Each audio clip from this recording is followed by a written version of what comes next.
बिमला जी के घुटनों में तकलीफ रहती थी, जिसके कारण वो चल फिर नहीं पाती थी। घर में उनके अलावा उनका बेटा सतीश, बहू रूपा और एक पाती आयशा थी।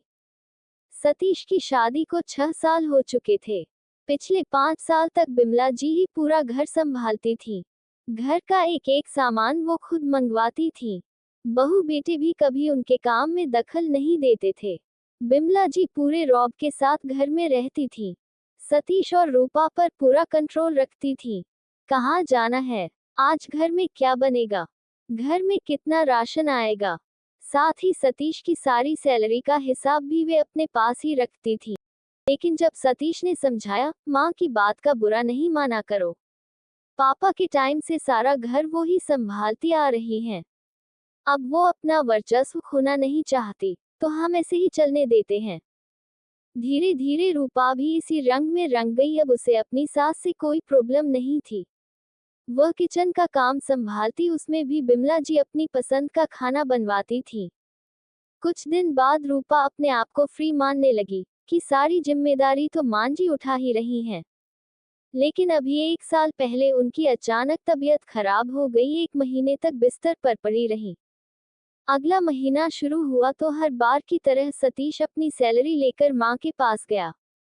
बिमला जी ने बहू को बुलाकर कहा, अब ये तुम रखो, मुझसे अब कुछ नहीं हो पाएगा, इस घर की बागडोर तुम ही संभालो। ये सुनकर रूपा बोली, नहीं मां जी, सब कुछ आप ही संभालेंगी, आप बैठे बैठे बस काम बताती जाए, हम करते जाएंगे, जैसे पहले करते थे। ये सुनकर सतीश को बहुत आश्चर्य हुआ कि कुछ साल पहले तो ये घर की बागडोर संभालने के लिए उससे झगड़ रही थी, अचानक इसे क्या हो गया। बिमला जी बोली, लेकिन बहू, कल मुझे कुछ हो गया तब भी तो तुम ही संभालोगी। रूपा ने जवाब दिया, नहीं मां जी, आपको कुछ नहीं होगा, आप ही संभाल रही हैं, आप ही संभालोगी। उस दिन से बिमला जी का स्वभाव बदल गया। उन्हें बहू के रूप में बेटी नजर आने लगी।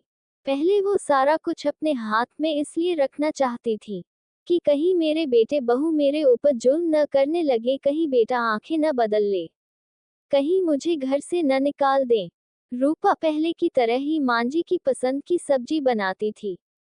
घर का सामान वो खुद लेने जाती, लेकिन आकर एक एक पैसे का हिसाब अपनी सास को देती और बाकी बचे पैसे भी उन्हें दे देती थी।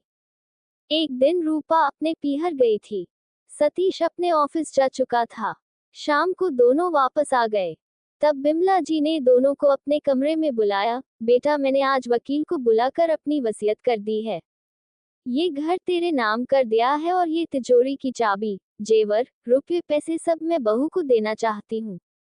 तभी रूपा बोली, मां जी, इसकी क्या जरूरत है, आप ही संभालिए ये सब एडवर्टिजमेंट्स। बिमला जी बोली, बेटा, मुझे तुम दोनों पर भरोसा नहीं था, जैसा कि आजकल हो रहा है, बुजुर्गों के साथ बुरा सलूक किया जा रहा है, मैं उससे डर गई थी।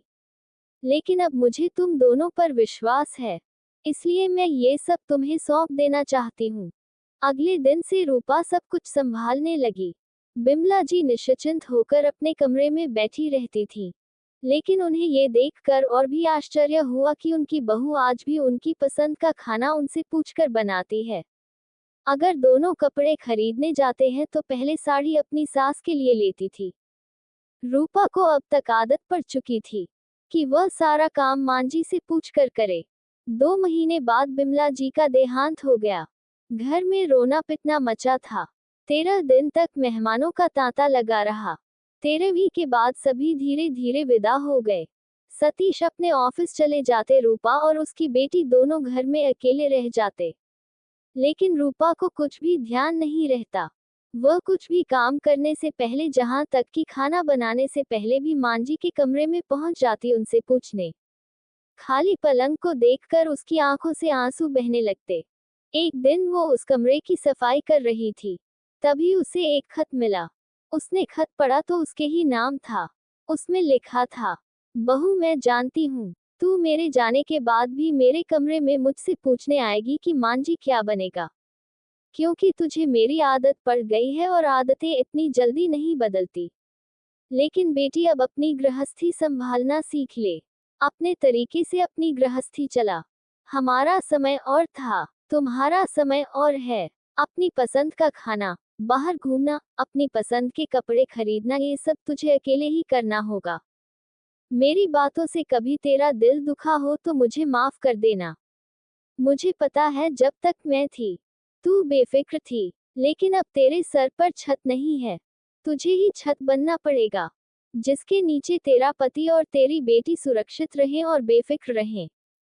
मुझे पता है ये तू अच्छे से कर पाएगी।